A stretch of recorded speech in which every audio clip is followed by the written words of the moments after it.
Hello everyone, कैसे हैं आप सब। My name is Shama. Welcome back to my channel. पिछली बार देखे थे पीवाईक्यू 2023 के। इस बार देखेंगे पीवाईक्यू 2024 के पॉलिटी के पीवाईक्यू। पॉलिटी आपको पता है, ये पॉलिटी की सीरीज चल रही है और इसमें पीवाईक्यू देखते हैं। चलिए शुरू करते हैं। पहला केसेस से रिलेटेड है। पहला क्वेश्चन जिसमें पूछा जा रहा है, निम्नलिखित में से सही काल अनुक्रम की पहचान कीजिए। तो पूछा क्या जा रहा है, सीक्वेंस पूछा जा रहा है कि पहले क्या हुआ, बाद में क्या हुआ, पहले क्या घटित हुआ और बाद में क्या घटित हुआ। यहाँ पर 4 केस दिए गए हैं, चारों फेमस केस हैं। केस भी आपको पता होने चाहिए। तो पहला केस है शंकरी प्रसाद बनाम भारतीय संघ। दूसरा केस है सज्जन सिंह बनाम राजस्थान राज। तीसरा केस है गोलकनाथ बनाम पंजाब राज। और लास्ट सबसे ऐतिहासिक केस ये है केशवानंद भारती बनाम केरल राज। यहाँ पर सबसे पहले केस, ये वाला जो केस आया था वो आया था 1951 में, और ये आया था पहले संविधान संशोधन को चुनौती देने के लिए। और इसमें कहा गया था कि मौलिक अधिकार में संशोधन नहीं हो सकता, बट सुप्रीम कोर्ट ने अपना फैसला बरकरार रखा और उसने पहले जो संविधान संशोधन है उसको वैलिड माना। जो दूसरा केस है वो आया था 1965 में। क्या था, सज्जन सिंह बनाम राजस्थान राज। इसने भी सेम क्वेश्चन अराइज किया था कि मौलिक अधिकारों में संविधान संशोधन नहीं हो सकता, बट यहाँ पर भी इस केस की पुष्टि की गई कि नहीं, मौलिक अधिकारों में संविधान संशोधन हो सकता है। नेक्स्ट केस आया था गोलकनाथ बनाम पंजाब राज। ये आया था 1967 में। इसमें क्या कहा गया, इसमें इन दोनों केसेस को पलट दिया गया और क्या कहा गया कि मौलिक अधिकारों में संविधान संशोधन नहीं हो सकता। इसके बाद आता है केशवानंद भारती बनाम केरल राज का केस, और ये आया था 1973 में। सबसे बड़ी बेंच ने इसको हैंडल किया था। बेंच में जजेस थे 13। इस केस में क्या कहा गया, ये कहा गया कि मौलिक अधिकारों में संविधान संशोधन हो सकता है, उसके साथ साथ मौलिक अधिकारों में संविधान संशोधन हो सकता है, मौलिक अधिकारों को बदला जा सकता है। और क्या कहा गया कि प्रस्तावना में भी संशोधन किया जा सकता है, लेकिन ध्यान ये रखना है कि उसका जो बेसिक स्ट्रक्चर है उसमें कोई बदलाव ना हो। तो इसने बेसिक स्ट्रक्चर केस भी इसको कहा जाता है, क्योंकि इसने बेसिक स्ट्रक्चर को मान्यता दी। इसने ये कहा कि बदलाव हो सकता है, लेकिन उसके बेसिक स्ट्रक्चर में किसी तरीके का कोई भी फर्क नहीं पड़ना चाहिए। तो पहले केस में मौलिक अधिकारों में संविधान संशोधन हो सकता है, ऐसा कहा गया। दूसरे में उस केस की पुष्टि की गई कि हाँ हो सकता है। तीसरे में कहा गया कि नहीं हो सकता। चौथे में क्या कहा गया कि हाँ हो सकता है, बट ध्यान ये रखना है कि बेसिक स्ट्रक्चर में किसी तरीके का कोई भी बदलाव ना हो। तो यहाँ पर सीक्वेंस अगर देखेंगे तो ये 1951 में आया, ये आया 1965 में, और ये आया 1967 में, और ये आया 1973 में। तो सही आंसर क्या हो जाएगा, 1 2 3 4 5, क्योंकि ये सीक्वेंस से ही लगे हुए हैं। तो इसका राइट आंसर हो जाएगा सी, 1 2 3 4। नेक्स्ट क्वेश्चन है, निम्नलिखित में से कौन सा एक सही सुमेलित नहीं है। क्वेश्चन पर ध्यान देना है, क्या पूछा जा रहा है, कौन सा सही सुमेलित नहीं है। ये राजपाल से रिलेटेड है। तो यहाँ पर क्वेश्चन अगर हमें राजपाल का मिला है तो राजपाल इंपॉर्टेंट हो जाता है। राजपाल से रिलेटेड कोई भी क्वेश्चन पूछा जा सकता है। तो अभी पहले ऑप्शन देख लेते हैं। पहला ऑप्शन क्या दिया गया है, अनुच्छेद 153 राजपाल पद के बारे में। दूसरा दिया गया है 154 राजपाल का कार्यकारी प्राधिकार। और तीसरा क्या दिया गया है, ऑप्शन 155 राजपाल को हटाना। और चौथा क्या दिया गया है, 156 राजपाल की पद अवधि, कि वो कितने साल तक अपने पद पर बने रह सकते हैं। तो सबसे पहले 153 करेक्ट है राजपाल के पद के बारे में। 154 राजपाल की जितनी भी कार्यपालिका शक्ति होगी वो कहाँ निहित होगी, राजपाल में होगी। तो ये वाला भी ऑप्शन सही हो जाता है। 155 यहाँ पर इनकी नियुक्ति के बारे में है कि राजपाल की जो नियुक्ति है वो कौन करेगा। तो राजपाल की नियुक्ति राष्ट्रपति के द्वारा की जाती है, ये ध्यान रखना है। तो यहाँ पर ये वाला रॉन्ग हो जाएगा। तो क्वेश्चन का सही सुमेलित नहीं है पूछा जा रहा है, तो राइट आंसर यही हो जाएगा।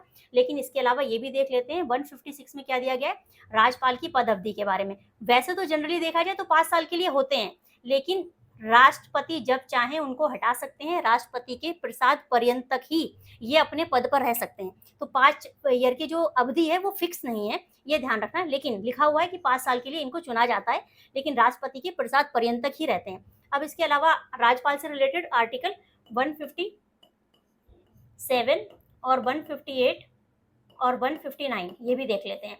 157 में क्या बताया गया है, इनकी योग्यता के बारे में बताया गया है। क्या क्या योग्यता होगी, सिर्फ 2 योग्यताएं बताई गई हैं। पहला क्या कि इनके 35 साल की एज होना चाहिए, और ये किसके सिटीजन होना चाहिए, इंडियन सिटीजन होना चाहिए, भारत के नागरिक होना चाहिए। भारत के नागरिक होना चाहिए, 35 साल की उम्र पूरी होनी चाहिए, इनको राज्यपाल बनाया जा सकता है। कौन बना सकता है? केवल और केवल राष्ट्रपति इनकी नियुक्ति कर सकते हैं। इसके बाद 158 में क्या बताया गया है? 158 में इनकी कुछ पद की शर्तें बताई गई हैं, जैसे कि वो लाभ के पद पर नहीं होना चाहिए। इसके बाद 159 में क्या है? इनकी शपथ के बारे में बताया गया है। इसके बाद 160, यहाँ पर यह ध्यान रखना है कि अगर संविधान में इनसे रिलेटेड कोई भी प्रावधान नहीं मिल रहा है, तो उससे रिलेटेड कोई भी आकस्मिक आ जाता है, कुछ भी आकस्मिकता आ जाती है, तो उस कंडीशन में केवल और केवल राष्ट्रपति ही नया प्रावधान या नया कोई भी रूल ला सकते हैं, जिसके बारे में संविधान में पहले से नहीं दिया गया है। तो 160, अगर कोई अन्य आकस्मिकताएं आ जाती हैं, तो उससे रिलेटेड कोई भी प्रावधान कौन बना सकेगा?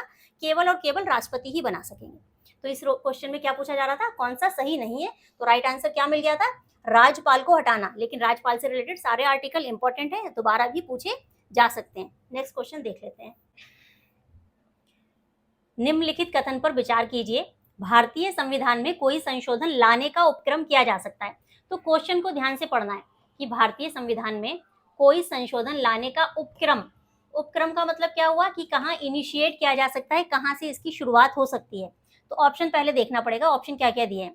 पहला ऑप्शन दिया है लोकसभा द्वारा, दूसरा है राज्यसभा द्वारा, तीसरा है राज्य विधान मंडलों द्वारा, और लास्ट है भारत के राष्ट्रपति के द्वारा। तो अब 4 ऑप्शन है, इन 4 ऑप्शन में अगर देखा जाए तो राज्य विधानमंडलों में तो संविधान संशोधन की प्रक्रिया शुरू नहीं हो सकती। कहाँ से शुरू हो सकती है? या तो लोकसभा से या राज्यसभा से। ये ऑप्शन यहाँ पर उपरोक्त में से कौन सा कथन सही है, कौन कौन से कथन सही है ये देखना है। तो ऑप्शन में, पहले ऑप्शन में क्या दिया गया है? पहला और दूसरा राज्यसभा लोकसभा, तीसरा है राज्य विधानमंडल, और चौथा है भारत के राष्ट्रपति द्वारा। तो आंसर क्या हो जाएगा? आंसर हो जाएगा ए 1 और 2, मतलब बी आंसर हो जाएगा। लोकसभा और राज्यसभा कहीं पर से भी संविधान संशोधन की प्रक्रिया को लाया जा सकता है। नेक्स्ट क्वेश्चन देख लेते हैं क्या है। भारत के निर्वाचन आयुक्त के लिए निम्नलिखित में से कौन से कार्य हैं? भारत के निर्वाचन आयुक्त के काम के बारे में पूछा जा रहा है। तो 3 स्टेटमेंट दिए हैं। पहला स्टेटमेंट है लोकसभा के अध्यक्ष और उपाध्यक्ष तथा राज्यसभा के उपसभापति के पदों के लिए निर्वाचन करवाना। दूसरा जो स्टेटमेंट है वो है नगर पालिका और नगर निगमों के लिए निर्वाचन करवाना। तीसरा है उपर्युक्त निर्वाचन से उत्पन्न सभी संदेहों और विवादों का निर्णय करना। अब यहाँ पूछा क्या जा रहा है? दिए गए कूट में से सही उत्तर, जो यहाँ पर स्टेटमेंट दी गई हैं 3, इनमें से कौन सी सही है ये पूछा जा रहा है। तो पहला क्या है? लोकसभा के अध्यक्ष। तो जो लोकसभा के अध्यक्ष होते हैं वो लोकसभा के मेंबर के द्वारा चुने जाते हैं, ना कि भारत के निर्वाचन आयुक्त के द्वारा। तो ये स्टेटमेंट क्या हो जाएगी? रॉन्ग हो जाएगी। दूसरी क्या है? नगर पालिकाओं और नगर निगमों के लिए निर्वाचन करवाना। ये काम होता है स्टेट इलेक्शन कमीशन का, जो स्टेट राज्य का होता है ना, वो ये काम करवाते हैं। तो यहाँ पर नगर पालिकाओं और नगर निगमों का जो निर्वाचन होता है वो कौन करवाता है? स्टेट इलेक्शन कमीशन करवाता है। तीसरा स्टेटमेंट क्या है? उपयुक्त निर्वाचन से उत्पन्न सभी संदेहों और विवादों का निर्णय करना। तो यहाँ पर जो ऊपर दिए गए हैं उनमें क्या दिया गया कि निर्वाचन से उत्पन्न सभी संदेहों और विवादों का निर्णय। तो सभी संदेहों और विवादों का निर्णय कौन करता है? या तो सुप्रीम कोर्ट करेगा या फिर हाई कोर्ट करेगा।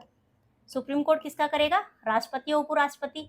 जो प्रेसिडेंट और वाइस प्रेसिडेंट का इलेक्शन होगा उसका जो भी इसमें कोई भी विवाद हो जाता है तो उस विवाद से रिलेटेड जो भी मामला होगा वो किसके द्वारा सॉल्व किया जाएगा? सुप्रीम कोर्ट के द्वारा। और इसके अलावा हाई कोर्ट के द्वारा। किसका? स्टेट, अगर यहाँ पर राज्यों में अगर किसी तरीके का कोई चुनाव में विवाद हो जाता है, लेकिन अगर नगर निगमों या फिर नगर पालिकाओं में किसी तरीके का चुनाव में विवाद हो जाता है तो डिस्ट्रिक्ट कोर्ट के द्वारा सॉल्व किया जाता है। तो यहाँ पर इसका निर्वाचन आयुक्त जो होते हैं उनका कोई भी संदेह या फिर विवादों में निर्णय की उनके पास शक्ति नहीं होती है, तो उनकी ये पावर नहीं है। तो राइट आंसर यहाँ में क्या हो जाएगा? 2 और 3 नहीं, कोई भी स्टेटमेंट सही नहीं है। तो उपयुक्त में से कोई नहीं। तो राइट आंसर क्या हो जाएगा? उपयुक्त में से कोई नहीं। नेक्स्ट क्वेश्चन देख लेते हैं। अनुच्छेद 19 के अंतर्गत निम्नलिखित में से कौन सी एक स्वतंत्रता भारतीय संविधान द्वारा गारंटी नहीं दी गई है? तो क्वेश्चन क्या पूछा जा रहा है कि 19 में कौन सी स्टेटमेंट नहीं है या कौन सी स्वतंत्रता नहीं दी गई है। अब कौन कौन सी दी गई है पहले ये देख लेते हैं। तो सबसे पहले क्या दिया गया है? शांतिपूर्ण, बिना शस्त्रों के, बिना हथियारों के एकत्र होने की स्वतंत्रता। दूसरा क्या दिया गया है? संपत्ति रखने, खरीदने और बेचने की स्वतंत्रता। तीसरा क्या दिया गया? पूरे देश में इच्छानुसार घूमने फिरने की स्वतंत्रता। किसी व्यापार और व्यवसाय को करने की स्वतंत्रता। तो पहला सही है, 19 में दिया गया है कि शांतिपूर्ण, बिना हथियारों के आप कहीं भी इकट्ठा हो सकते हो, सभा कर सकते हो। संपत्ति रखने और खरीदने और बेचने की स्वतंत्रता 19 में नहीं है। पूरे देश में इच्छा अनुसार घूमने फिरने की स्वतंत्रता है। किसी व्यापार, कोई भी व्यवसाय व्यापार करने की आपको स्वतंत्रता है। तो यहाँ पर पूछा क्या जा रहा है, कौन सी स्वतंत्रता संविधान द्वारा गारंटी नहीं दी गई है अनुच्छेद 19 के अंतर्गत। तो 19 के अंतर्गत संपत्ति रखने, खरीदने और बेचने की स्वतंत्रता नहीं है। तो राइट आंसर क्या हो जाएगा, बी। नेक्स्ट क्वेश्चन देखते हैं। नीचे दो कथन दिए गए हैं जिनमें से एक को अभिकथन तथा दूसरे को कारण कहा गया है। दो स्टेटमेंट मिलेंगे आपको, एक में पूछा जाएगा कि कथन दिया जाएगा और दूसरे में क्या मिलेगा, कारण बताया जाएगा। क्या वो कारण सही है जो कथन दिया गया है, इनसे मैच करना होता है। अब कैसे करेंगे, भारतीय संविधान के अनुसार एक ही व्यक्ति एक ही समय में दो अथवा दो से अधिक राज्यों के राज्यपाल के पद पर कार्य नहीं कर सकते, ये स्टेटमेंट है। अब यहाँ पर कारण क्या दिया गया कि भारतीय संविधान के अनुच्छेद 153 में कहा गया है कि प्रत्येक राज्य के लिए एक राज्यपाल होगा। तो पहला स्टेटमेंट यहाँ पर नहीं कर सकते तो कर सकते हैं, तो पहला स्टेटमेंट तो क्या हो गया, रॉन्ग हो गया। लेकिन ये जो बताया गया है 153 में, ये कहा गया है कि प्रत्येक राज्य के लिए एक राज्यपाल होगा, बिल्कुल सही है। पहले ये कहा गया है कि एक व्यक्ति केवल एक ही राज्य का राज्यपाल होगा, लेकिन बाद में संविधान के 7वें संविधान संशोधन 1956 में ये ऐड किया गया कि एक ही व्यक्ति एक ही समय में दो अथवा दो से अधिक राज्यों के राज्यपाल के पद पर काम कर सकते हैं। तो कब ऐड किया गया, 7वें संविधान संशोधन के द्वारा 1956 में। तो पहला यहाँ पर ये अभिकथन गलत हो जाएगा, दूसरा कारण जो है वो ठीक हो जाएगा। तो यहाँ पर राइट आंसर क्या हो जाएगा, ए गलत है किंतु आर सही है। ए क्योंकि स्टेटमेंट ही रॉन्ग हो गई, हो सकते हैं, और लेकिन पहली स्टेटमेंट यही है। 153 में क्या कहा गया है कि प्रत्येक राज्य के लिए एक राज्यपाल होगा, उसके बाद में एक ऐड किया गया है 7वें संविधान संशोधन के द्वारा 1956 में। नेक्स्ट क्वेश्चन का आंसर देख लेते हैं, क्या है क्वेश्चन। सूची और एक सूची दो सूची दी गई है, मिलान कीजिए, कूटों में से सही उत्तर चुनिए। सूचियां क्या क्या है पहले ये देखिए। भारत की संचित निधि, इसके सामने आर्टिकल दिया गया है 266। वित्त आयोग, इसके सामने क्या दिया गया है 360, आर्टिकल 360। वित्तीय आपातकाल क्या दिया गया है, अनुच्छेद 280। भारत के नियंत्रक एवं महालेखा परीक्षक, आर्टिकल 148। अब इस सूची को इस सूची से मिलाना है। तो भारत की संचित निधि सही है, कहाँ है, 266 में। वित्त आयोग ये दिया जाता है, ये दिया गया है संविधान में आर्टिकल 280 में। वित्तीय आपातकाल कहाँ दिया गया है, 360 में। और भारत के नियंत्रक एवं महालेखा परीक्षक 148 में। तो यहाँ पर क्या हो जाएगा, ए का 1 हो जाएगा, बी का सी हो जाएगा, सी का 2 हो जाएगा, और यहाँ पर क्या हो जाएगा, डी का सही करेक्ट है। तो यहाँ पर ऐसे सूची आपको मिलानी पड़ेगी, पहले ऐसे मिलान करके देखिए और उसके बाद में राइट आंसर आपको लगाना पड़ेगा। इसका राइट आंसर ही नहीं दिया गया। क्वेश्चन का आंसर इस तरीके से होता है।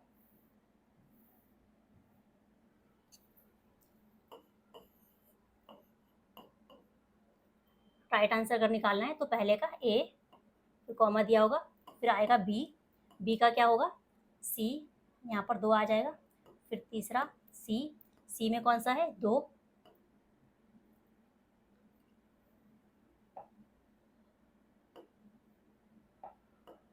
बी का राइट आंसर क्या था 3, तो बी के सामने 3 आ जाएगा। सी के सामने क्या है 2, तो सी के सामने आ जाएगा 2, और उसके बाद डी के सामने 4, तो यहाँ पर क्या आ जाएगा डी। इस तरीके से ये राइट आंसर हो जाएगा इसका। नेक्स्ट क्वेश्चन देख लेते हैं। नीचे दो कथन दिए गए हैं, एक को अभिकथन और दूसरे को कारण कहा गया है। सेम अभी जैसे क्वेश्चन का फॉर्मेट देखा था वैसा ही क्वेश्चन का फॉर्मेट है, पहले एक अभिकथन दिया गया होगा, बाद में उसका कारण दिया होगा। अब ये बताना है कि कारण सही है कथन सही है, दोनों को पहले देख लेते हैं। अभिकथन क्या दिया गया कि भारतीय संविधान का अनुच्छेद 352 आपातकाल की घोषणा से संबंधित है, और कारण क्या दिया गया है कि आपातकाल कभी भी लग सकता है। तो नीचे दिए गए कोड से सही उत्तर का चयन करें, इसमें से पूछा जा रहा है कौन सा उत्तर सही है, कारण सही है कथन सही है। पहले देखते हैं भारतीय संविधान का अनुच्छेद 352 आपातकाल की घोषणा से संबंधित है, ये कथन सही है। अब कारण क्या दिया है कि आपातकाल कभी भी लग सकता है, तो आपातकाल कभी भी नहीं लग सकता है, उसके लिए रीजन होना चाहिए। क्या रीजन हो सकता है, एक होता है बाहरी आक्रमण से खतरा और दूसरा होता है सशस्त्र विद्रोह, जिसे बोलते थे आंतरिक अशांति। तो यहाँ पर ये गलत है और ये सही है। तो क्या है क्वेश्चन में, ए और आर दोनों सही है, लेकिन आर ए की सही व्याख्या नहीं है। ए असत्य है लेकिन आर सत्य है। ए और आर दोनों सत्य हैं, आर ए की सही व्याख्या है। ए सत्य है लेकिन आर असत्य है, तो राइट आंसर क्या हो जाएगा, डी हो जाएगा। कि पहला वाला जो है वो तो ठीक है, लेकिन जो दूसरा वाला है वो करेक्ट नहीं है, वो असत्य है। नेक्स्ट क्वेश्चन देख लेते हैं। लोक सेवा आयोग को निम्नलिखित में से किन स्रोतों की कार्य शक्तियों प्राप्त होती हैं। तो ये जो संघ लोक सेवा आयोग है उसको किन स्रोतों से कार्य और शक्तियां, मतलब पावर उनको कहाँ से मिलती है। तो सबसे पहले संविधान, यस संविधान में तो उसके बारे में बताया गया है। संसदीय कानून, संसद कानून बना के भी उनको शक्ति दे सकती है। कोई भी नियम बनाए जाते हैं या आदेश बनाए जाते हैं उसके माध्यम से भी इनका काम होता है। और परंपराएं, तो जो परंपराएं होती हैं उनके थ्रू भी इनका काम होता है। तो इनको जो पावर मिलती है वो कहाँ कहाँ से मिलती है, संविधान से भी मिलती है, संसद के कानून से भी मिलती है, नियम और आदेशों के माध्यम से भी मिलती है और परंपराओं के माध्यम से भी मिलती है। तो यहाँ पर चारों ही करेक्ट हैं। और पूछा क्या जा रहा है, नीचे दिए गए कूट में से सही उत्तर चुनिए। तो यहाँ पर राइट आंसर क्या हो जाएगा, ए का दिया गया है 1 और 3, 2 और 3, केवल 1, चारों हो जाएंगे। तो राइट आंसर क्या हो जाएगा, डी हो जाएगा राइट आंसर। नेक्स्ट क्वेश्चन देख लेते हैं। नेक्स्ट क्वेश्चन क्या है, निम्नलिखित में से कौन सा एक सही सुमेलित है, सही पूछा जा रहा है। तो सबसे पहले क्या दिया गया है, संवैधानिक निकाय दिए गए हैं और संवैधानिक अनुच्छेद दिए गए हैं। यहाँ पर बॉडी दी गई है और उस बॉडी के बारे में कौन से आर्टिकल में बताया गया है, ये क्वेश्चन पूछा जा रहा है। तो सबसे पहले ऑप्शन देख लेते हैं क्या क्या दिए गए। पहला है निर्वाचन आयोग, जिसके लिए आर्टिकल दिया गया है 165। दूसरा है राष्ट्रीय अनुसूचित जाति आयोग, जिसके लिए आर्टिकल दिया गया है 148। नेक्स्ट है वित्त आयोग, जिसके लिए 263 आर्टिकल है। और राष्ट्रीय पिछड़ा वर्ग आयोग, जिसके लिए 340 आर्टिकल है। तो पहला क्या है, निर्वाचन आयोग। निर्वाचन आयोग के बारे में आर्टिकल 324 में बताया गया है। और 165 में क्या बताया गया है, राज्य के महाधिवक्ता के बारे में बताया गया है।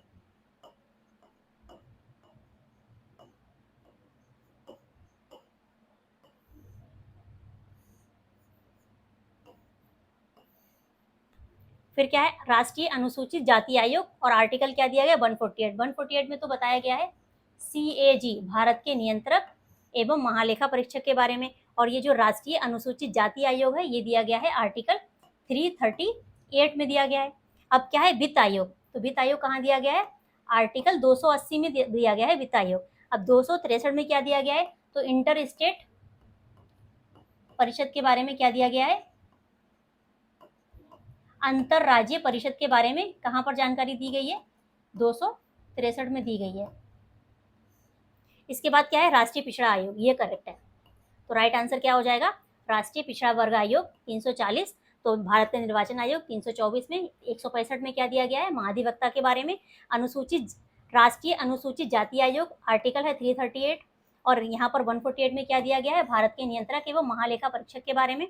वित्त आयोग 280। वित्त आयोग पिछले साल 2024 में भी पूछा गया, 2023 में भी पूछा गया। तो वित्त आयोग इंपॉर्टेंट हो जाता है।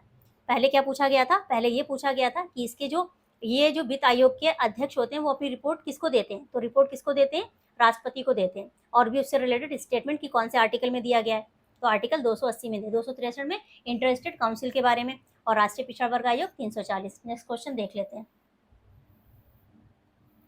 संशोधनों तथा उनके कार्यान्वयन के वर्ष के मिलान कीजिए। जो संशोधन हुए थे उनके ईयर के बारे में पूछा जा रहा कि कौन सा संविधान संशोधन कौन से ईयर में हुआ था। तो पहला सूची 1 है, दूसरा सूची 2 है। सबसे पहले क्या दिया गया है, 42वां संविधान संशोधन, जिसे मिनी कॉन्स्टिट्यूशन भी कहा जाता है, ये हुआ था 1976 में। इसके बाद है 52वां संविधान संशोधन, ये हुआ था 1985 में, दल बदल कानून से संबंधित है। फिर है 86 अमेंडमेंट, ये जो 86वां संविधान संशोधन हुआ था ये हुआ था 2002 में।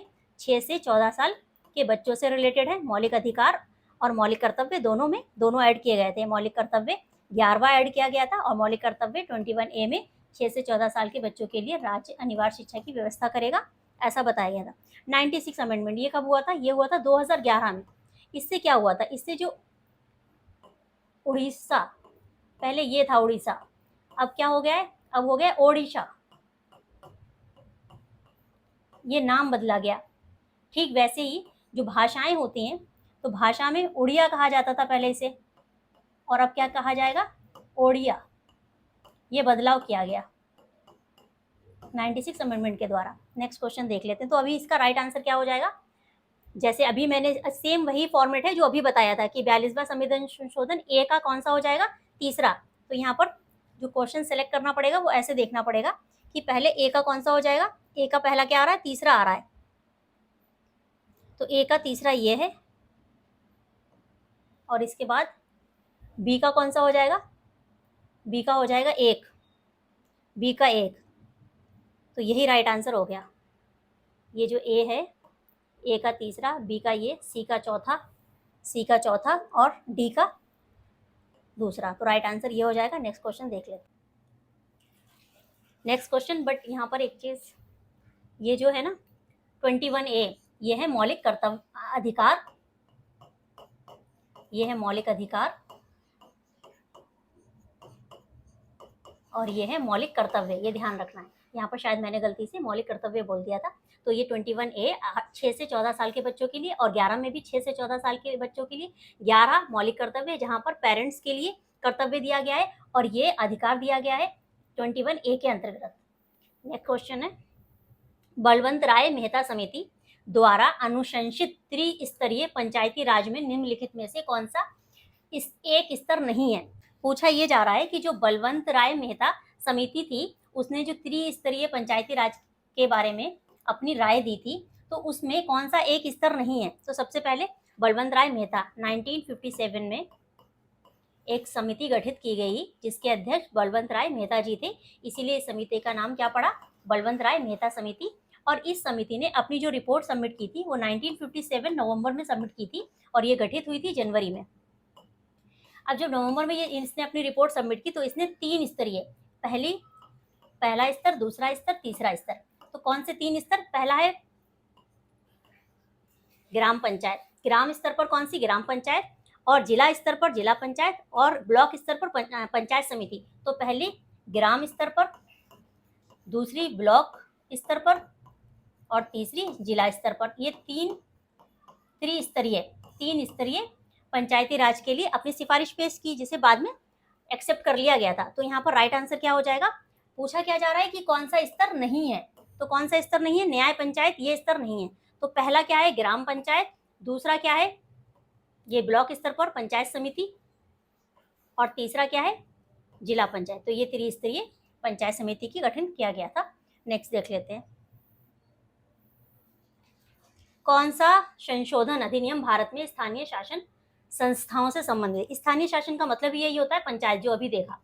स्थानीय स्वशासन का मतलब क्या होता है कि जो अपने लोकल स्तर पर अपना शासन किया जा सके, उसको क्या बोलते हैं, स्थानीय शासन बोलते हैं। जैसे कि पंचायत, नगर पालिका, ये स्थानीय शासन है। तो पंचायत और नगर पालिका कहाँ पर दिया गया है, तो यहाँ पर क्या देखेंगे ऑप्शन में, सबसे पहले क्या है, 63 और 64 नहीं, यहाँ पर नहीं है। 86वां और 87वां यहाँ पर भी नहीं है।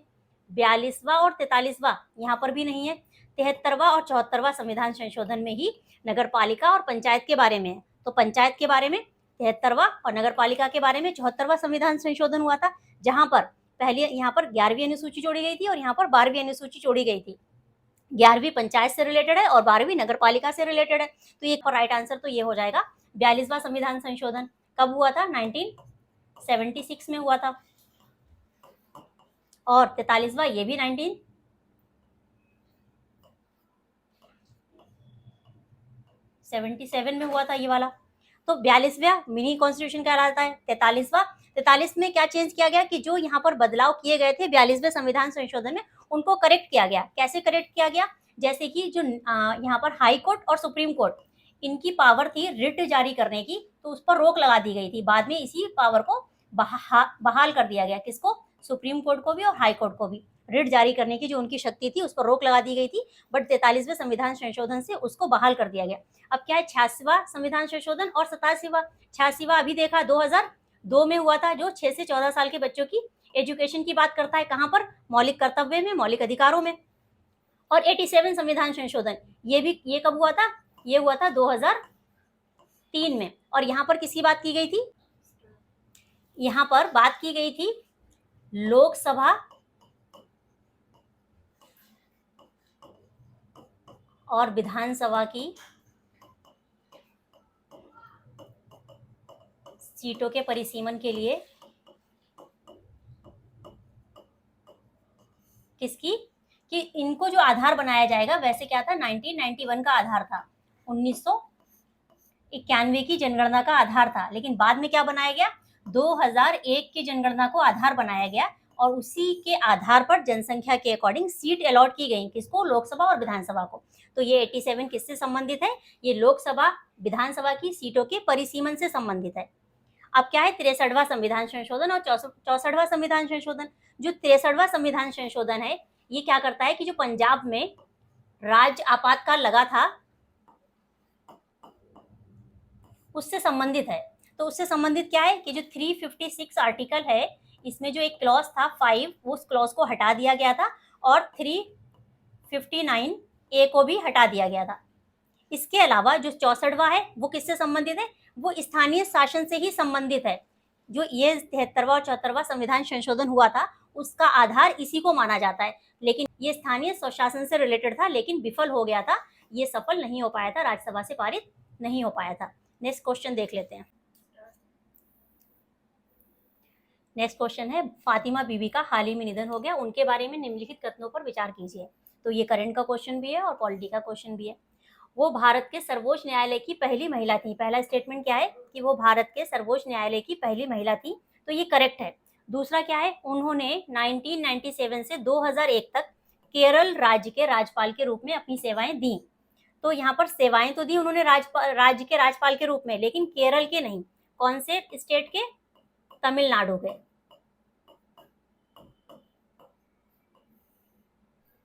और लास्ट स्टेटमेंट क्या है, वे उच्चतर न्यायपालिका तक पहुंचने वाली पहली मुस्लिम महिला थी, ये भी करेक्ट है। तो यहाँ पर अगर क्वेश्चन देखें, पूछा क्या जा रहा था, कथनों पर विचार कीजिए, उसके बाद नीचे दिए गए कूट में से सही उत्तर चुनिए। तो पहला करेक्ट है, दूसरा रॉन्ग है, तीसरा करेक्ट है। तो 1 और 3 इसका राइट आंसर क्या हो जाएगा, 1 और 3। तो राइट आंसर यहाँ पर बी है, 1 और 3 ये राइट आंसर हो जाएगा, क्योंकि ऑप्शन में यही दिए हुए हैं। तो यहाँ पर ये ऑप्शन क्या हो जाएगा, 1 और 3 हो जाएगा। लेकिन यहाँ पर एक बात ध्यान रखनी है, वो कब से कब तक न्यायाधीश रही सुप्रीम कोर्ट में, वो कब से कब तक न्यायाधीश रही, तो वो 1989 से 1996 तक सुप्रीम कोर्ट में न्यायाधीश रही। इसी के साथ आज का जो सेशन है वो यहीं पर क्लोज करते हैं। ऐसी ही वीडियो के लिए चैनल को सब्सक्राइब करें और बेल आइकन को प्रेस कर लें, जिससे कि न्यू वीडियो के अपलोड होने पर आपको नोटिफिकेशन मिल जाए। Thank you so much.